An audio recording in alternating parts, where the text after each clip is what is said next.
Welcome everyone to the Township Council Workshop Meeting, Monday, October 4th, 2021. This meeting is now called to order. Councilman Quadri, please lead us in the flag salute. I pledge allegiance to America, and to the republic for which it stands, one nation, under God, indivisible, with liberty and justice for all. Thank you. At this time, Mrs. Kraus, can you please read the statement of public notice?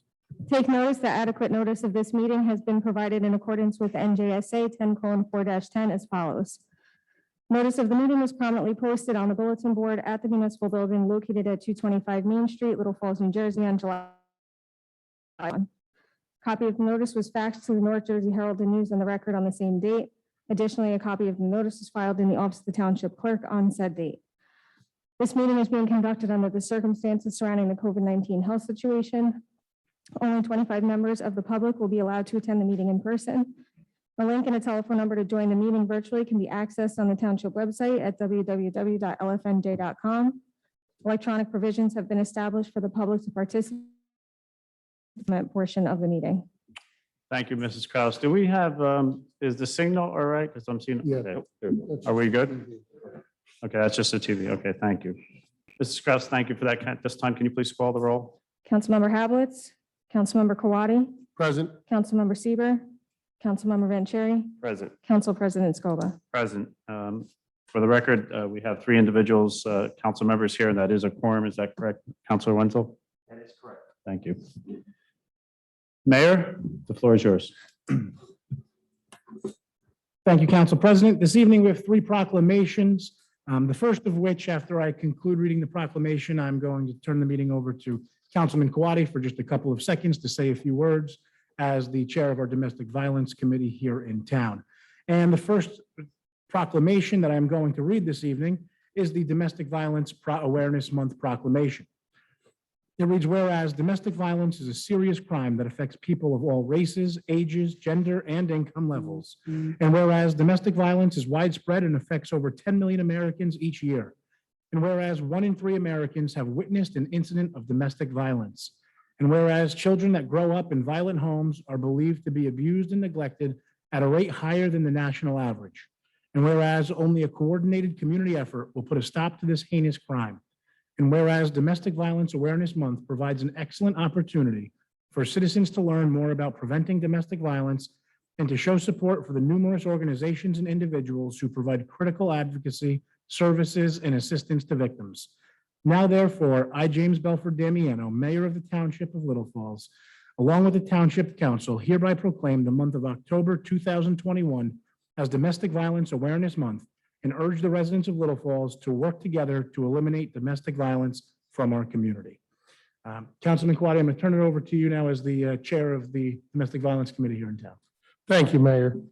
So tonight I'm wearing purple in honor of Domestic Violence Awareness Month, but also I'm wearing it in honor of the members of the committee who make me so proud every month when we get together and we come up with ideas to raise awareness.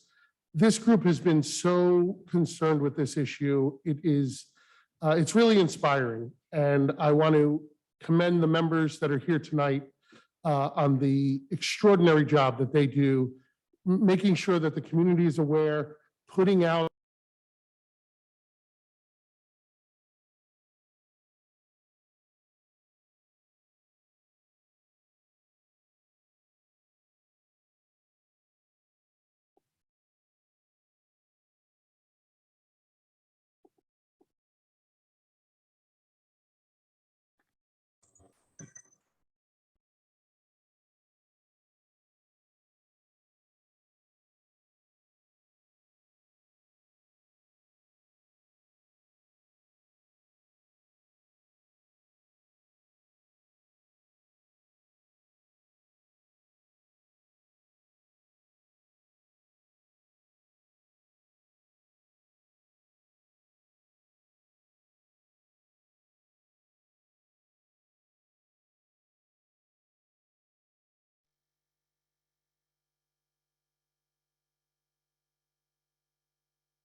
Hello?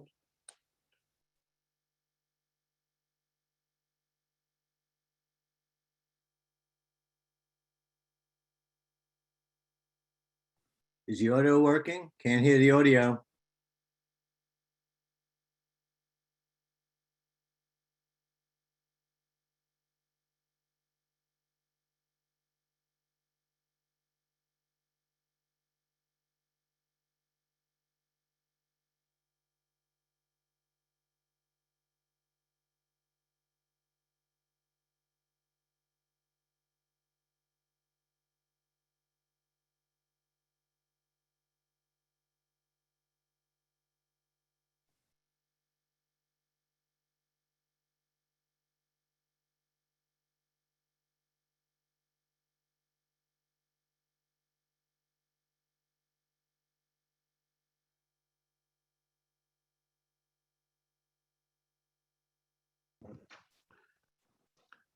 Okay, we're having some technical difficulties. We're working on getting the video and audio back on the council meeting, so please bear with us. Stay right where you are.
You're back. Yeah, you Says we're are. back. Yeah, it's got a text. And can everyone see us and hear us? Yes? Okay. Okay, thank you, everyone, for your patience. We apologize for that technical issue. Councilman Quaddy, can you please highlight your statement so that we can have it again for the public to hear that who are on Zoom? Thank you. Sure. So once again, for the folks who are not in the room, I apologize to the people here who are going to hear this again. But October is Domestic Violence Awareness Month, and purple is the color of domestic violence awareness. And so I'm wearing purple tonight in honor of the victims of domestic violence who we are literally raising awareness of by holding this meeting and having the mayor read his proclamation. But also, I'm wearing these colors in honor of the committee that I am the chair of, because their dedication has been an inspiration to me. They do so much to help victims, to raise awareness for victims. You know, we don't go on calls, we don't respond to incidents. That's for the police and for trained professionals. And we do have some members who are being trained to do things like that. But what our committee does is we raise awareness about the issue to remove the stigma from it, so that if you know somebody who needs help, if you know somebody who is in a troubled situation, or you yourself are in an inappropriate relationship, that you are empowered to seek help. And we try to provide resources to people to seek that help. And so, as I mentioned earlier, there are some flyers around town in some businesses, usually in the restrooms, where people can read them in private and remove phone numbers for hotlines and that. And unfortunately, we do see that those phone numbers are being torn off. And whether the people that are taking them are from Little Falls or not is irrelevant. What matters most is that the word is getting out to people that need it. And so I'm, like I said, inspired and in awe of the members of the committee, two of whom are here tonight. And I appreciate that they're here because they've been doing this a lot longer than I have. And I want to invite Mary Ann Holzak to come up and say a few words on the issue. Yes. Yeah. Please. Good evening. Everyone. Okay, just wanted to bring you back about 10 years. I don't know exactly if it's 10 years or it's a little longer, when Councilwoman Christy Huff decided that she wanted to bring attention and support the victims of domestic violence. So under town council, she put together a committee, which we call the Little Falls Domestic Violence Prevention. And at that time, I became a member. It's hard to believe it's been that long, to be honest with you. Okay, over the years, we have been a part of many events in town and out of town to support and bring attention to these victims. We give out literature, phone numbers, where they can get help, and information about domestic violence so they can understand what is happening. We want them to know they are not alone and it is not their fault, and there is help out there. Almost every day you pick up the paper, you'll read an article about another victim who's either been beaten up or murdered.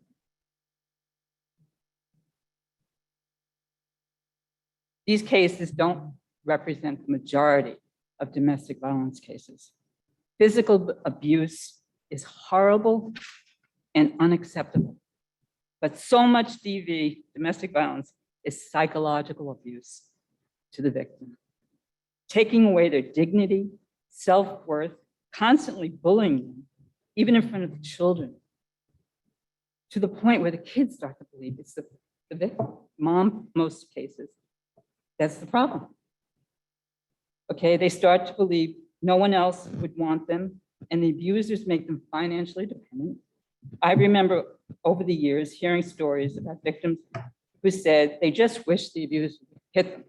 Let's just get it over with, instead of the torment. Stop the torment. Unfortunately, the police department will not be getting phone calls from these victims. Abusers are very smart. No physical evidence. My feeling about helping the victims is to get the word out so that family, friends, coworkers, and neighbors who see what's going on, or at least know something is wrong, will reach out to these victims and help in whatever way they can. Don't turn your head. They truly need you. Anything at all that you can do would be appreciated, even just some kind words. Al is the head of our committee, and he's doing a great job.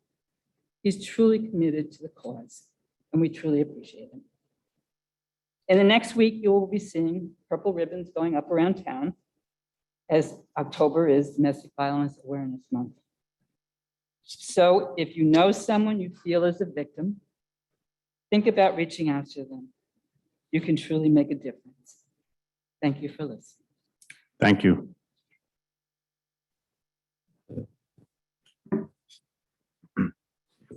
Thank you for joining us here this evening. It is very much appreciated.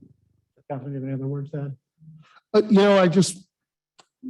Domestic violence is a form of terrorism. And so I'm going to borrow a phrase from the anti-terrorism movement, which is, if you see something, say something. And I think that that's something we can all remember and keep in mind. And thank you, Mary Ann, for your kind words and for everything you said about the issue. It's important that people know. We have two other proclamations here this evening. The next is for Italian American Heritage Month, and it reads, whereas October is National Italian American Heritage and Culture Month and has been celebrated as such since 1989. And whereas from the early explorers to the 5.5 million working class immigrants who arrived in the United States around the beginning of the 20th century, Italian Americans have helped shape and develop our nation. And whereas Italian Americans have made significant economic and cultural contributions to our nation in the areas of government, science and technology, arts and entertainment, literature, products and design and food. And whereas Italian Heritage Month is a time to celebrate our Italian American community and to recognize their many contributions to the growth and prosperity of our nation. Now, therefore, I, James Belford Damiano, Mayor of the Township of Little Falls, on behalf of the Little Falls Township Council, do hereby proclaim the month of October 2021 as Italian American Heritage and Culture Month in the Township of Little Falls. This evening, there was supposed to be a an Italian American Heritage Month flag raising outside. Unfortunately, due to the weather, it was canceled and it has been rescheduled for tomorrow at 6 p.m. So feel free to join us here at Town Hall to participate in the annual flag raising. The third and final proclamation that I have this evening is, as many people are aware, Breast Cancer Awareness Month in the month of October. In addition to domestic violence and seeing purple, a color that we are often used to seeing in October is pink in support of breast cancer awareness. And this evening, we have a proclamation for breast cancer awareness. And it reads, whereas breast cancer is the second most commonly diagnosed form of cancer for women in the United States. And each year, 255,000 women and 2,300 men are diagnosed each year. And whereas mammography is an X-ray of the breast is recognized as the single most effective method of detecting breast changes long before physical symptoms can be seen or felt. Early detection and improved treatment is believed to have significantly reduced the number of deaths caused by breast cancer.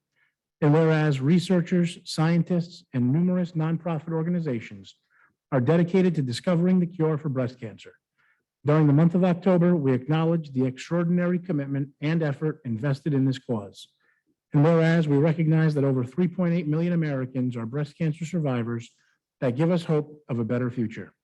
Now, therefore, with support for those who continue to cope with breast cancer, I, James Belford Damiano, Mayor of the Township of Little Falls, on behalf of the Township Council, extend our deepest respect for survivors and those advocating for prevention and a cure. And in doing so, I hereby proclaim October 2021 as Breast Cancer Awareness Month in the Township of Little Falls. Council President, that is the three proclamations that I have for this evening. Thank you, Mayor, for doing those proclamations. Can I have a motion to open the meeting for public general matters now? So moved. Moved by Councilmember Vanchery, Second. second by Councilman Kroati. All those in favor of opening for general matters signify by saying aye. Aye. All those opposed to that motion signify by saying nay. That motion carries. Mrs. Kraus, please read the public comment. Anyone wishing to address the Township Council may do so through the Council President. Please give your name and address for the record. Comments are to be limited to 3 minutes. However, if appropriate, may be granted additional time in the sole discretion of the Council President. Members of the public who have joined the meeting virtually and desire to provide comment shall raise their virtual hand in the Zoom application. The meeting moderator will cue the members of the public that wish to provide comment, and the Council President will recognize them in order. Members of the public who have joined the meeting by calling in must press *6 to mute and unmute themselves and *9 to raise their hand. Members of the public who have joined the meeting via the Zoom application must click the reactions icon and then the raise hand icon. Please give your name and address for the record. Once the process is complete, we will return to the regular order of business. Thank you, Mrs. Kraus. The floor is now open.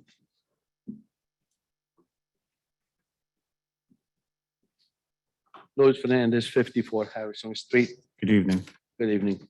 I received some emails, and I'm sure the rest of you have as well, in which states that the PNC Bank, the deal has been signed, but it doesn't say how much. Can you, Mayor, tell us how much the parking lot went for?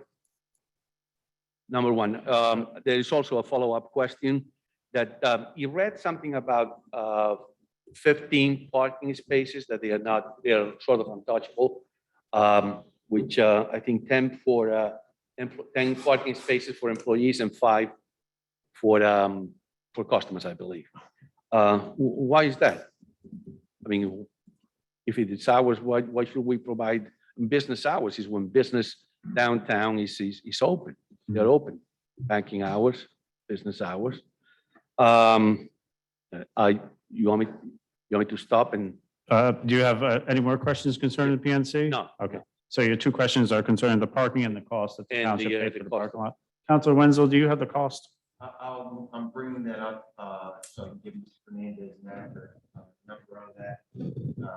As for the parking spaces, that was part of the negotiations that we underwent with PNC. Just for everyone's edification, the PNC lot is a lot that sits behind the PNC Bank on Stevens Avenue. It is owned by PNC and utilized by PNC. and has been for many years. I think the bank's been there since the 19 teens or 20s. So as part of the negotiations, PNC felt that they wanted some spaces dedicated during banking hours for those people that work there and for the people who are utilizing the bank services. Otherwise, the rest of the spaces that would be on site would be. Can you, Counselor Wenzel? I'm sorry.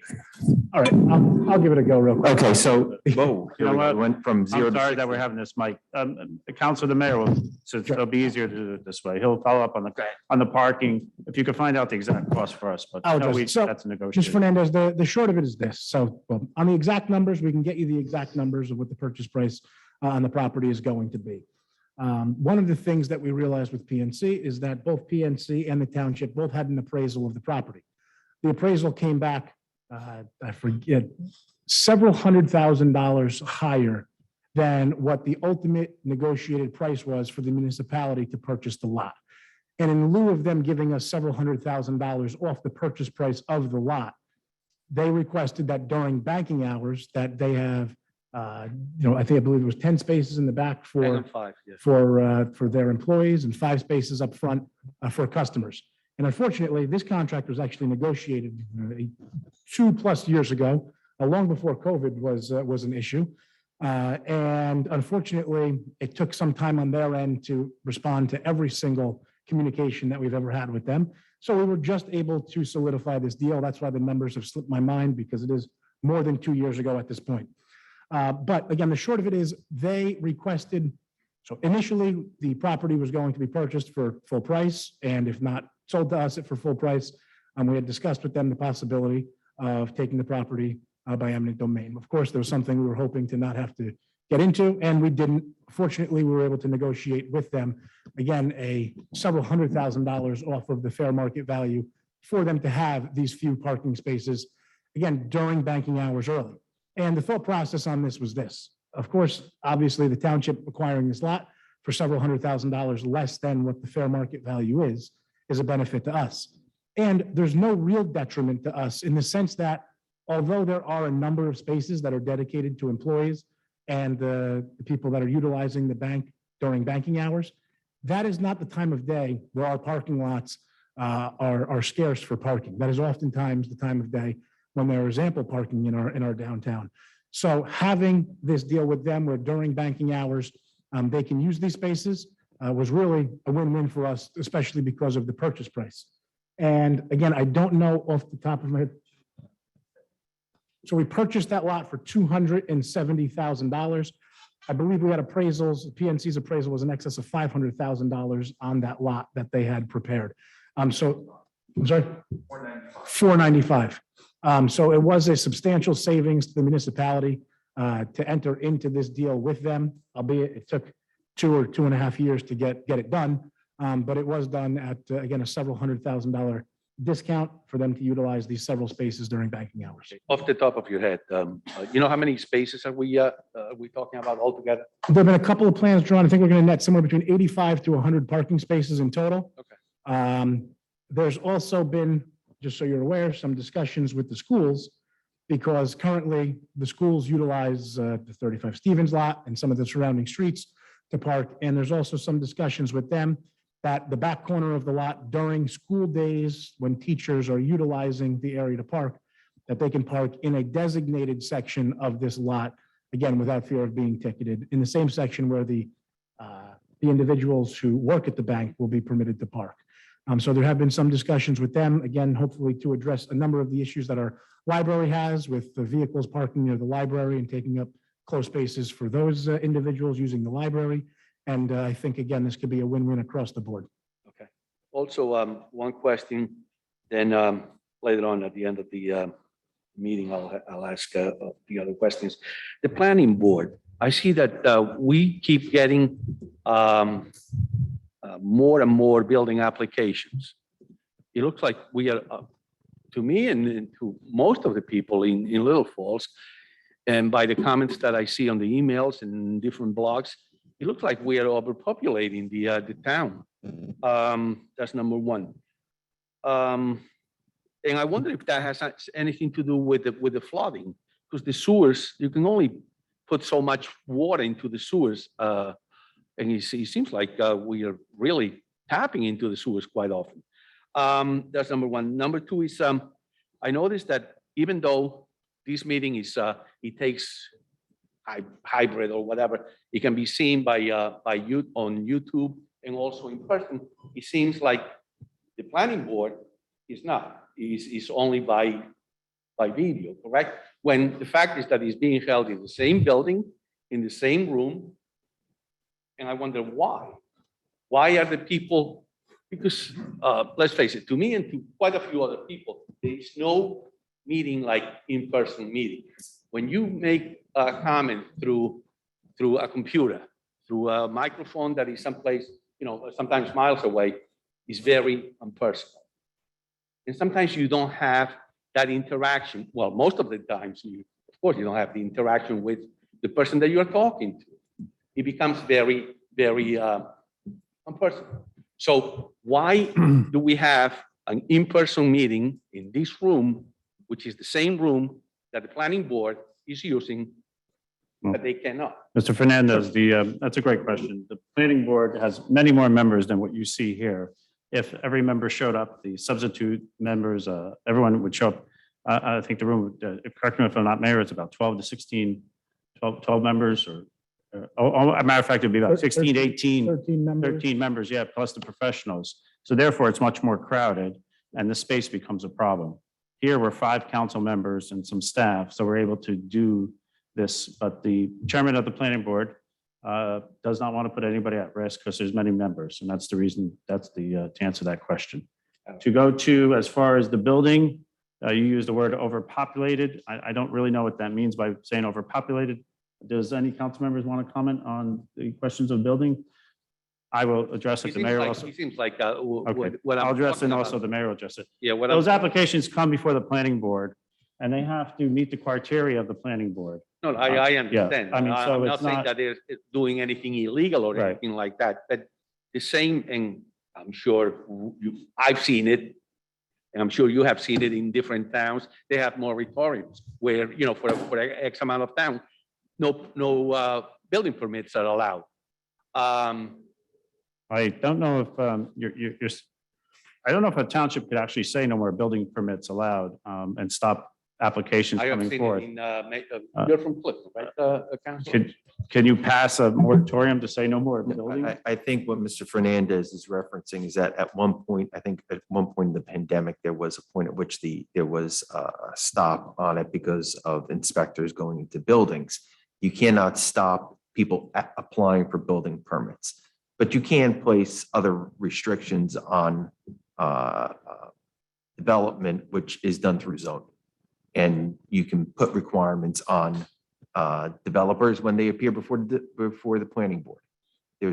When they make an application, at that point is when, and you've been to planning board meetings, obviously, Mr. Fernandez. So you've seen during the process of an application, the planning board may approve something with conditions. So that's the time when those things are placed in, but you can't, there's no moratorium because building code is not done by the municipality. Building code is set by the state, and the inspectors are actually can only enforce what is allowed to be enforced under the state. So the township cannot tell a building inspector, don't go out and do an inspection, don't go out and issue a permit, because that's under state code. I understand, Councilor, but if all you have to do is look at the applications that are being presented this coming Thursday, I believe.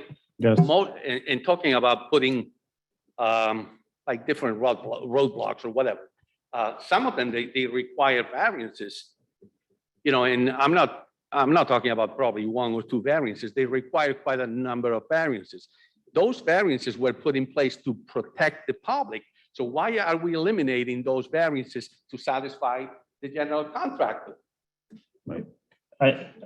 The word you're using, eliminating variances, like builders don't come in. Overlooking them. Yeah, no, it's not overlooking them either. Variances, So what is it? variances, when you come before a planning Sidestepping board, them? when you come before a planning board, and if the board decides, if to allocate one less parking space than what's required, that's in their powers to do those, to do that. Do you have any other comments, Mayor? Yeah, I have a couple of comments to the statements that were made. The first is you see more building applications being submitted here than in the past. I would urge you to check every town in the entire state. I can almost guarantee that every single municipality in the state has seen more building applications. And that's because the real estate market is hot right now. Mhm. I turn your attention to 2010 in Little Falls and around the state. I can almost guarantee that there were very few big building applications being submitted around the state. Your indication that we're overpopulating the town, I love this. Because while there's been a lot of approvals lately, nothing's been built. So this overpopulating the town, is your position, it's already overpopulated and there should be none? Or the development is causing an overpopulation of the town? Well, eventually it will. But we're overpopulating. So the real question here is, if you've already believed the town to be overpopulated, then any development is bad. If you believe that the development, if we're overpopulated already, then the development has nothing to do with it because it hasn't actually been constructed. There have been very few units that have been approved during my tenure as mayor that have added any population to this town. The Abbey, approved 2008. The 24, actually, and that was approved for 52, 50 were built. The number was reduced. There were 33 units approved where Autumn Point is on Lindsay Road. Only 24 were built, a reduction of 9 more units in that location. That was approved, I believe, 2009 or 10 by the court, both of those. What other development has actually happened in town? Of Main Street. 0 residents are residing there now. 0. It's being constructed. there. So the point is, But this eventually it will position be there. that the town is overpopulated by the construction that has happened is an outright lie. There are no new residents in a building that is only sticks. So to say there's overpopulation of the town because of construction is simply a grasp at something that's completely false. But it's gonna. Now, to say there's sewer issues because of flooding, I'm not sure what the correlation is with flooding in sewers. The Jackson Park area of town, which was, as we know, you know in particular, severely hit by the recent flood. That has nothing to do with our sewer system in town. And our sewer system in town has nothing to do with flooding. Although when there is an area that's flooded, the sewer system, by virtue of there being holes and inlets through the system, is going to be completely filled up. But that's because of flooding. The sewer system didn't fill because of toilets and showers and sinks. The sewer system filled because of groundwater, having nothing to do with overpopulation of Little Falls. So this statement that there's traffic in town, I frequently hear there's a lot of traffic in Little Falls. That traffic exists now without any development having occurred. If the argument is it's going to get worse, I strongly disagree, with the exception of the current Route 46 project, which is an absolute nightmare. If you get off of Route 46 in Fairfield and you take Little Falls Road to the very start of Main Street in Little Falls, follow the 10 cars in front of you, keep your eyes on them. 9 of those 10 cars get on Main Street in the beginning of Little Falls and leave Main Street because they don't live here. Residents in Little Falls are not creating Little Falls traffic. It's just not happening. No one that lives in Little Falls, if they live on the other side of town during rush hour, takes Main Street to get to their house. No one. Because there's 100 back roads that everyone in Little Falls uses when you live in Little Falls. So these statements of there's too much traffic in town, development is causing this. There has been no development to cause traffic. To say that sewers are at capacity because of development, not one of those units is online. The capacity in front of where 381 Main used to be is probably lower now because a dozen buildings came offline and 0 came online. So where is this concern coming from? There is a small group that you pander to in these claims of overdevelopment when not one new resident is in town because of it. So I'm happy to have these discussions, but I have the same one with you over and over and over the same 4 topics that I have debunked every theory. We're going to talk about schools real quick because it'll be the next question that you have. Even bring it. With respect to the students in the schools, in all of the units that I just referenced, 34 units at 44 Main, 24 units on Lindsay, 50 units at the Abbey. There are 2 children in our school district, over 100 new units online, 2 children. Our schools are not going to be impacted. It's just not going to happen. I just want to head that off now before it becomes the next topic that somebody, or next question that somebody asks. All of these things are not based on fact. I'm happy to have these conversations with people. I'm happy to have the discussions. But when people make allegations that are not based upon fact, I will contest them. Okay, for the record, this is my first time that I bring up housing, that I bring up sewers, and that I bring, well, I didn't bring up a school, you did. So I don't know why you say that I keep repeatedly bringing up the subject. This is the first time. You can look back on the minutes. Thank you, and I'll ask the other questions later on. Go ahead. Okay, the floor is still open. Is there anyone on Zoom that'd like to partake in public?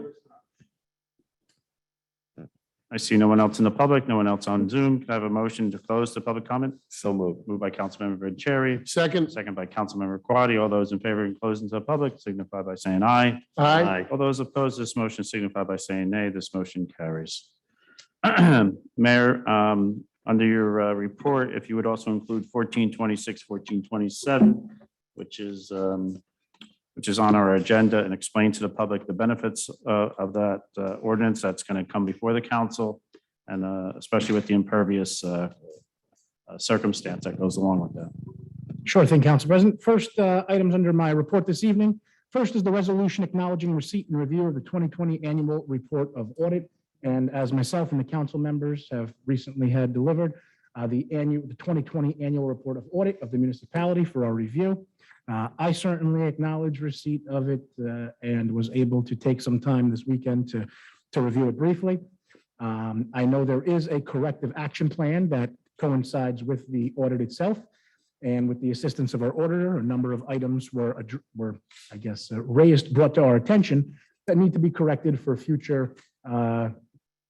our future audits. And we need to pass a resolution approving the corrective action plan to address those couple of items that were raised by the auditor. So that is items number 1 and 2. Are there any questions from the council?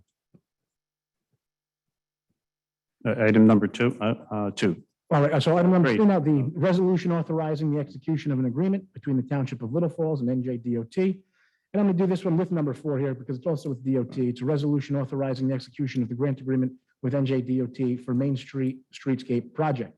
These are 2 separate things. The first one has to do with Route 46 and the roadways that the township is now going to be the lucky recipient of, despite my displeasure with having additional roads that the township may have to maintain in the future. NJDOT doesn't frankly care and have told us that we are going to be taking over these roadways in the future, along with the traffic lights that are on them.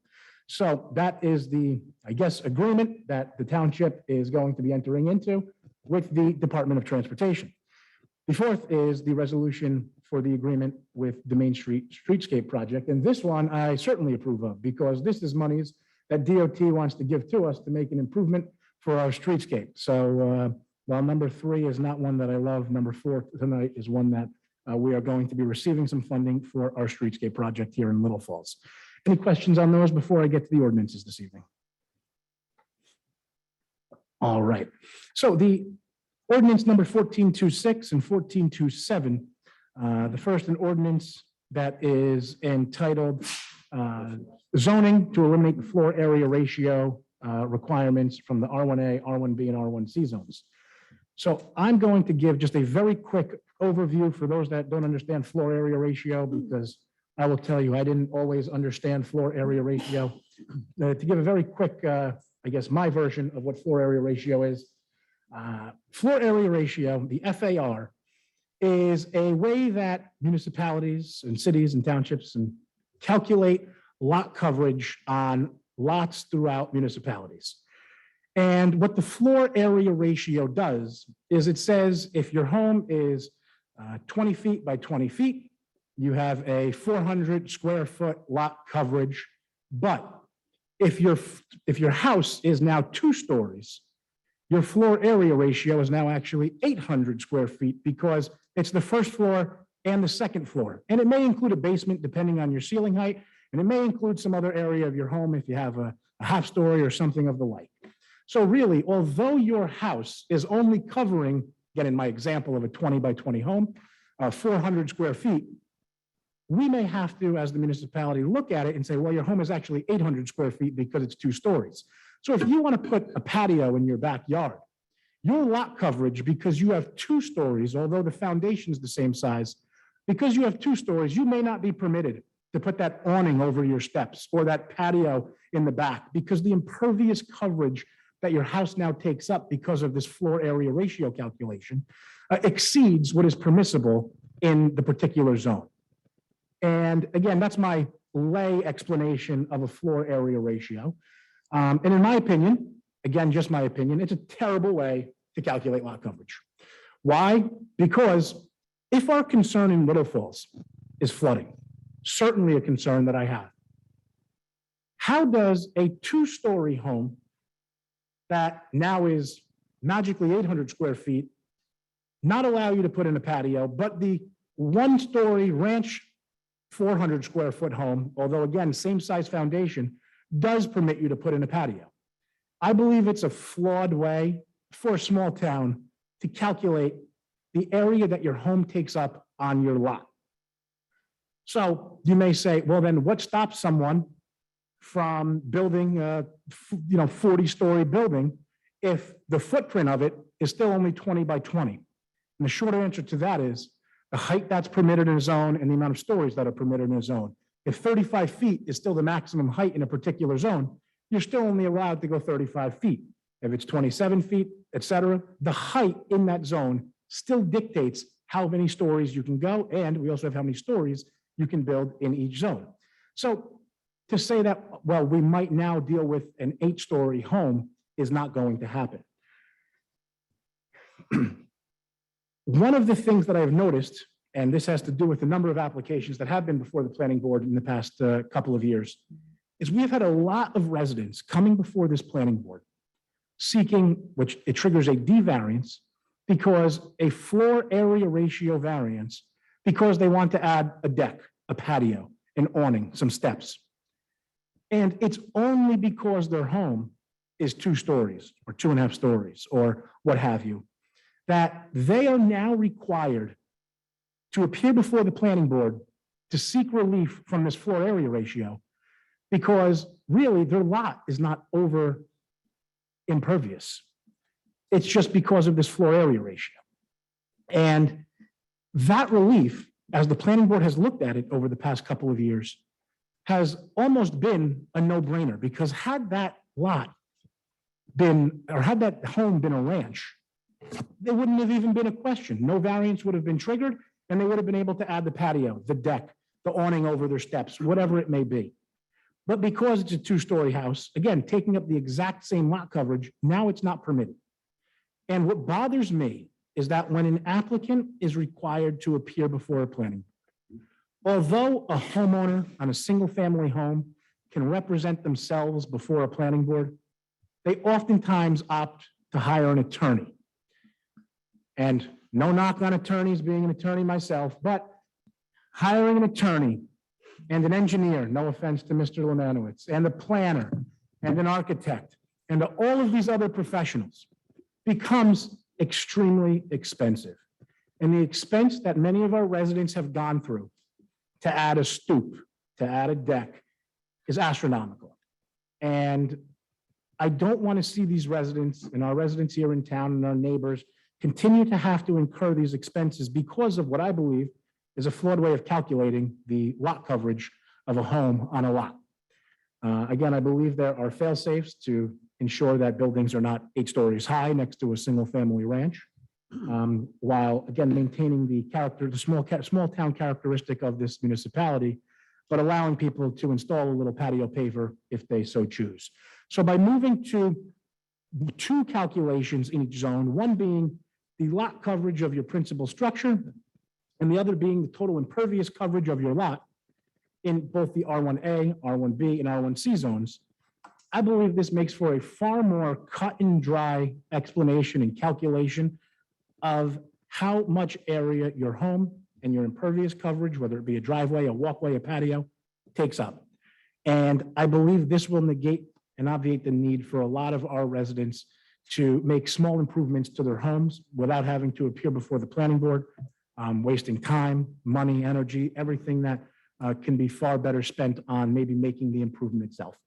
And that is, in a nutshell, what ordinance 1426 and 1427 are really looking to accomplish here in town. So if there's any questions, I am certainly happy to address them. And I hope I did a somewhat thorough job in explaining what the floor area ratio is in layman's terms, because the actual definitions, I think, are far more boring. Thank you, Mayor. Mrs. Kraus, at this time, can I have a motion to approve resolutions A through E? So moved. Moved by Councilmember Kwati. Second by Councilmember Vanchery. This is a roll call. Please call the roll for the resolutions A through E. Councilmember Kawadi, Yes. Councilmember Vanchery, Yes. Council President Scoba. Yes. Mrs. Kraus, please read ordinance 1417. Public hearing of ordinance number 1417, an ordinance entitled, an ordinance amending the Little Falls Fire Division in the Code of the Township of Little Falls Code Section 3-7.8 entitled Fire Division. I have a motion to open to the public hearing on 1417. So moved. Moved by Councilmember Vanchery. Second. Second by Councilmember Kwati. All those in favor signify by saying aye. Aye. All those opposed signify by saying nay. Motion carries.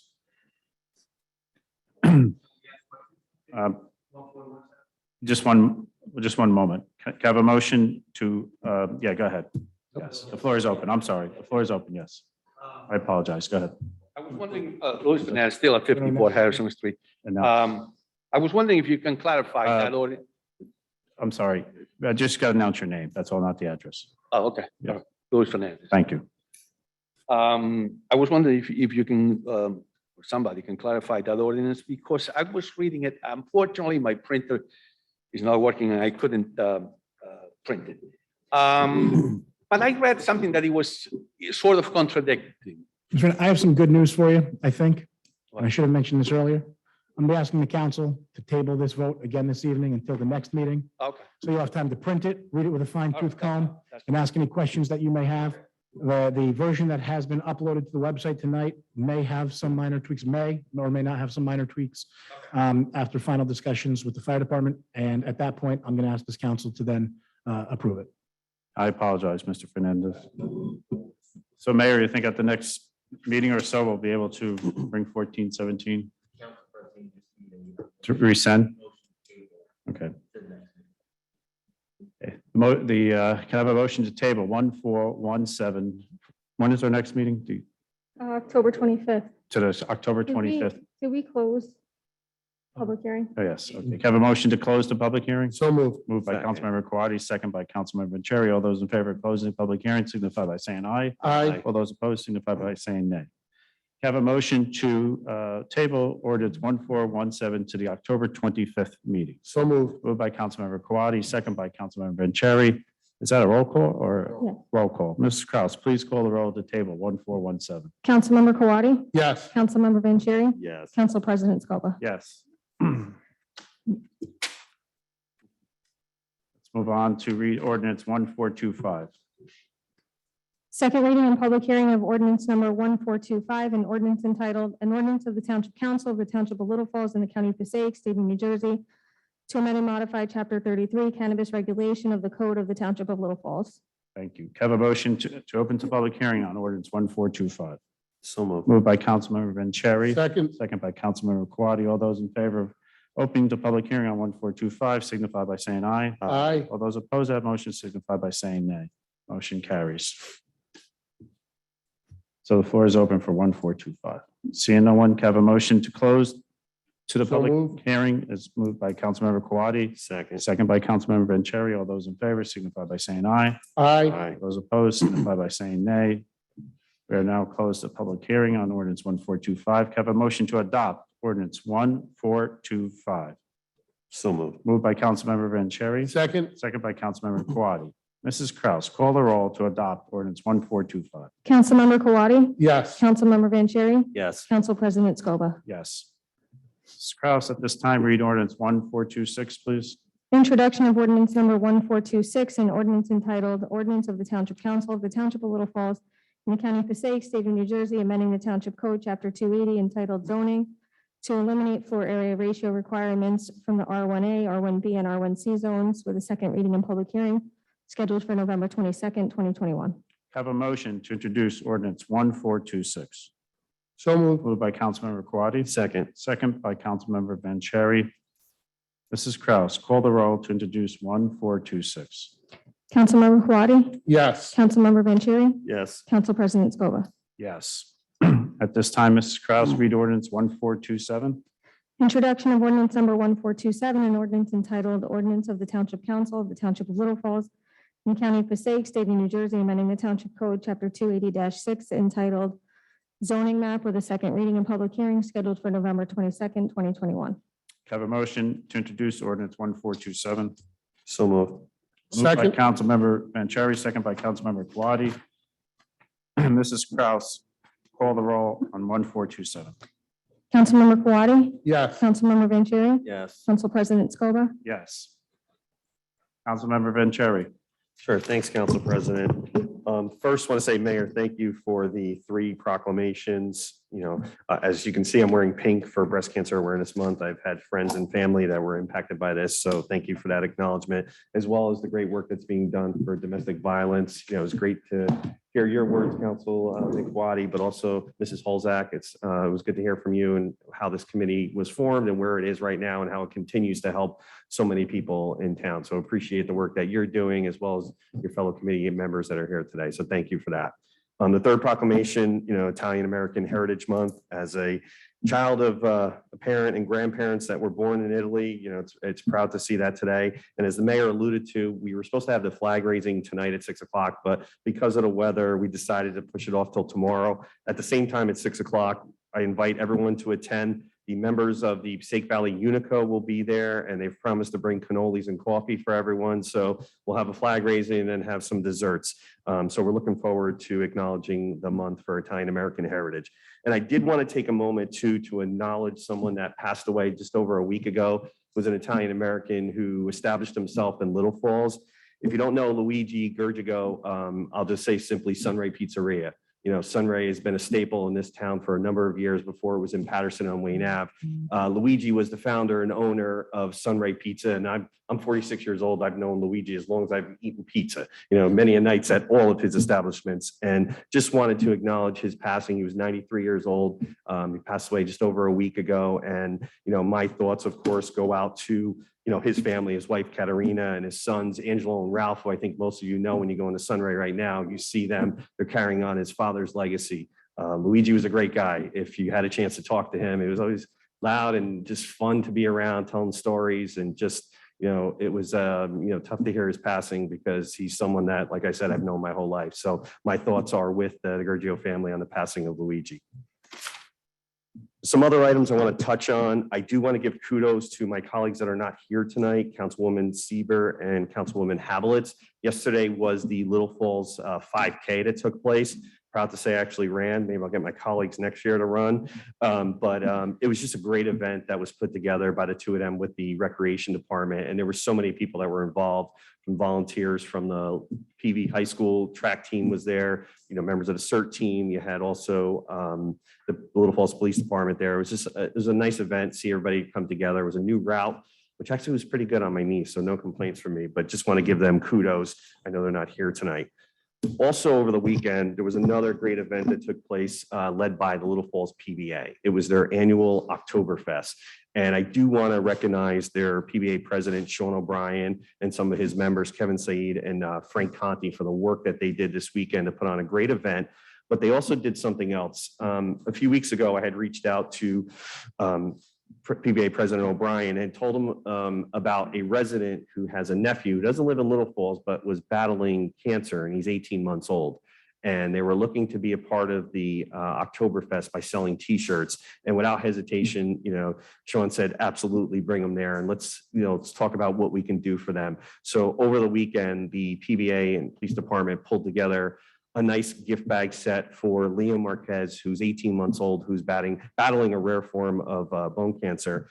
They put that together, and then reaching out to the chief of the fire department as well, Chief Altunji, without hesitation, showed up with presents as well for Liam, badge from the fire department, some shirts, and offered up, a fire truck ride as soon as, Liam's up and running. And just kudos to Mayor Damiano for reading a proclamation on Saturday, making it Liam Marquez Day in Little Falls.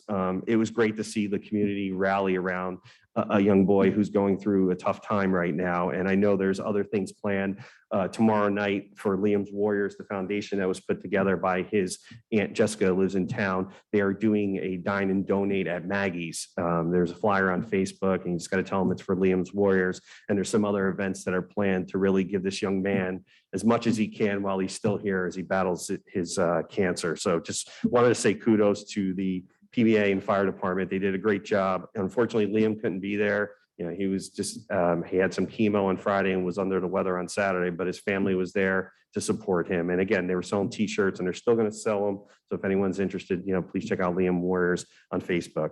So I did want to acknowledge that as well, because it was a really nice thing to see from the PBA. That's it for me, Council President. Thank you, Councilmember Vanchery. Councilmember Kwadi. Thank you, Council President. Breast Cancer Awareness Month being in October is something that's hit close to home for me. My mother passed away of breast cancer 13 years ago, 21 years after initially being diagnosed. And so I'm glad we're acknowledging it, and I want to keep all of the victims and survivors in our thoughts. That's it for me. Thank you. Thank you. Have a motion to open to the meeting for public agenda items only. So moved. Moved by Councilmember Kwadi. Second, I'm sorry. Moved by Councilmember Vanchery, second by Councilmember Kwadi. All those in favor signify by saying aye. aye. All those opposed signify by saying nay. The motion carries. Mrs. Kraus, please read the public comment. Anyone wishing to address the Township Council may do so through the Council President. Please give your name and address for the record. Comments are to be limited to 3 minutes. However, if appropriate, you may be granted additional time in the sole discretion of the Council President. Members of the public who have joined the meeting virtually and desire to provide comment shall raise their virtual hand in the Zoom application. The meeting moderator will cue the members of the public that wish to provide comment, and the Council President will recognize them in order. Members of the public who have joined the meeting by calling in must press *6 to mute and unmute themselves and *9 to raise their hand. Members of the public who have joined the meeting via the Zoom application must click the reactions icon and then the raise hand icon. Please give your name and address for the record. Once the process is complete, we will return to the regular order of business. Thank you, Mrs. Kraus. The floor is now open. Is there anyone on Zoom that would like to speak? Any hands up? No. Okay, Mr. Hernandez. Like, I'm the only one that talks. It's okay. This is in reference, I was hoping that you explain a little bit ordinance 1426 and 1427, the FRA, because the ratio and all that, because how will the taxes be calculated on a house? Let me ask you why I ask. Let me tell, if you go upstairs to Debbie, I believe her name is, the lady upstairs in the building department, and you ask for the specific tax card on a specific house, it tells you the square footage of the house. It doesn't tell you the foundation. Am I right there? You go like this. Yeah. So, and based on that, I think the taxes are calculated on how much usable space, let's put it that way, is used in the house. That's how the taxes are Calculated. calculated. So if a house 20, like the mayor says, 20 by 20, the foundation, how are they going to be calculated on the 20 by 20? Or is not the 400 square footage? If he has two stories, it will be 800. So are we still going by the same formula, or Right, so you're concerned that the township will not get the tax. No, I'm just due asking for my, If someone does if someone does an improvement to their home, your concern, your question is, how do we get the tax calculation Correct. to, correct, because they won't be going for a variance or they won't be going for an Exactly. ordinance or any of that. exactly. Right. So Mayor? short answer is the floor area ratio has nothing to do with it.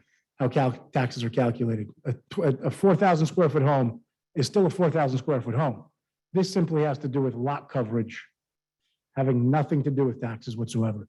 The tax assessor is going to do the exact same thing at the house that he walks. This ordinance, whether he reads it or not, has no bearing on what he does. Okay, so the taxes will be just the same. The assessed value of the home is still the assessed value of the home. Based on the usable space, No, based on the value of the home, the assessed value of the home. but value of the home is also, So usable space of the home? yeah. Sure, Well, yeah. but it's not the same in A crawl tax- space does not have the same value as a finished basement. That's what I'm saying. But this ordinance has nothing to do with the crawl space versus a finished basement. No, I didn't say that. I just said, you know, a 20 by 20 home should pay less than a 20 by 20 home with 2 stories.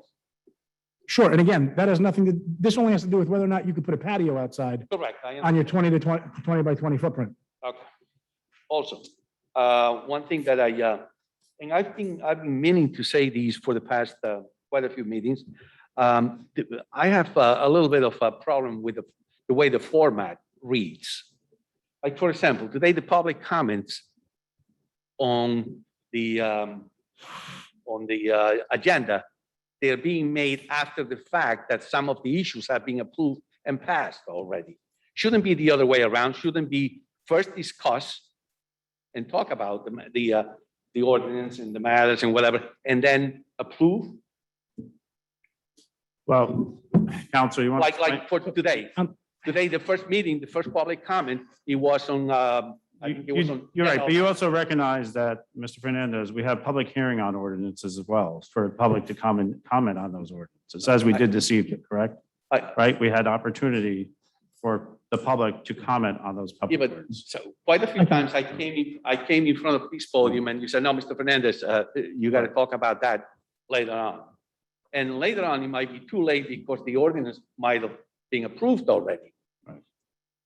You follow me? I'm happy to address. Right. Mr. President, yeah, Council President, Mr. Fernandez, you might want to sit down for this next statement that's going to come out of my mouth, but I don't disagree with you here. And the reason that I say that is this in particular. At one point, this council we were very, I would say that the agendas were very regimented in the sense that workshop meetings, there was almost no action being taken on anything. Remember those days? Which was always the first meeting of the month, and in second meetings of the month at the regular meeting, action was taken. And the structure that we see here in tonight's workshop agenda does have a lot of action items that are being voted on by this council. And I agree with you that the first public comment should be general matters as well as agenda items. Comments for that, not limited to the general comments having to do with an issue somewhere in town having nothing to do with the agenda. So I would agree with you that action items should be included in the first public comments, and that general comments should then be addressed separate after the meeting. Because like I said, it might be, sometimes I think it's a little bit too late. And I want to say something and you guys have already voted on that specific ordinance. Can I just say something, Council President? Sure, Councilman Quadri. Mr. Fernandez, I actually, along with the mayor, generally agree with you, but there is one thing you should, You agree with me? absolutely. Listen, I won't be mean to, Dizzy I won't be mean to you publicly, but if you come up to me later, I'll tell you what I was going to say. But I do want to make sure you understand something. We never vote to pass an ordinance without a public hearing specific to that ordinance. I We didn't, vote to introduce them, right.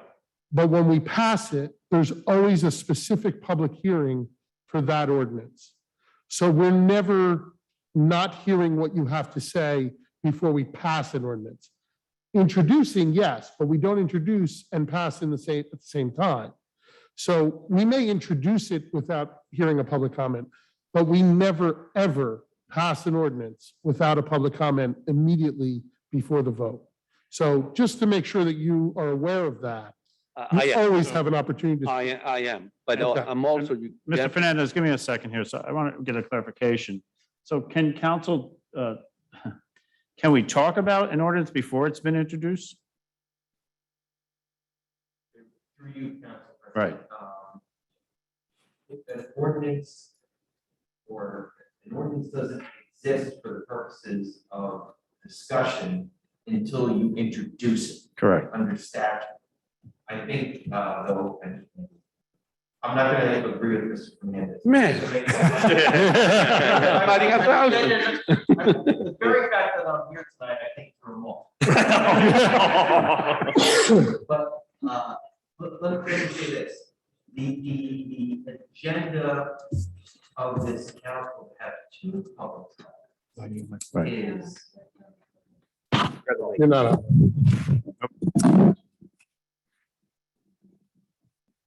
I feel like I'm at the Stardust. So let me say this, from my experience dealing with many other municipalities, having two public comments is not overly common. The fact that this council has two public comments was something I think that was adopted with the idea of additional transparency. The setting of public comments and the regulations around public comments are up to the council because the council runs the meeting. And obviously they want to invite the members of the public to comment. One thing I would say is that I don't believe that the only time that somebody has been told that they should withhold, not stop commenting, because I don't think we've ever told anyone to stop commenting. But the only time we've told people to withhold comments is when the ordinance was pending, so that legally from my side, and I think I've even said this from time to time, legally we can match the comment with the ordinance, because that's important for the record and legal requirements. So if during general comment, and I know Mr. Fernandez, you come as prepared as possible, and I hope that other members of the public would when they come to comment. And they can look at the agenda and they may make comments during general, and I don't believe, and I don't want to speak on behalf of the council president, but if the council president was to turn to me and say, well, this person is talking about something that we're going to discuss in a little bit, that's not an ordinance thing, I would tell him from a legal side, other than his choice and the council's choice, that person can proceed to speak because it's general matters.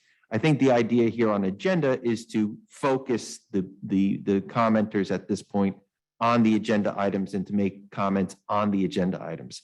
But once again, going back, I don't think that this council, and I'm sure the council president would correct me if my recollection is incorrect, I don't think he's ever told anybody to not speak on something.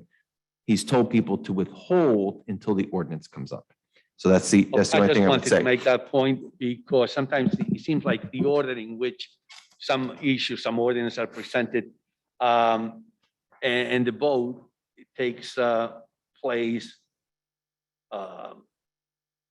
after the fact. Well, that's what I was trying to clarify. Yeah. A vote never takes place without you having an opportunity to speak immediately before. I sort of, it's hard to say, but I sort of agree with you when the ordinance. Look at this, it's like a love fest up When here. the ordinance is introduced, but the second reading sometimes. No, it's the other way around. No, It's no. the other way around, It's the ordinance is introduced the first time. right, with no public hearing. The second reading, when sometimes it goes before you, it goes to the council and the president before the public. And that was my concern. No. You're just misremembering. There's always a public hearing before we vote. Thank you. But we'll take your comments under consideration, Mr. Fernandez, and if we can make it easier for the public to comment on ordinance, we'll so do it. We do, believe me, as I tell you this, this is a very rigid, as you can see, you've been attending these council meetings. we keep a tight format, but I do at times wish we could just have an open forum and talk about issues. But so maybe that's not the way these council meetings are run. They're run kind of, I hate to say letter to the law, or I don't really want to say that, but they're run, I think, tight in respect to this, not making the staff stay here any longer than they need to, or the public, because other public people, residents also want to comment sometimes on issues. So they appreciate us, I think, when we run a tight meeting. You attended these council meetings for many years. I think you can attest to the fact that some of these council meetings went to 11:30. Yeah, thank you. Right, thank you.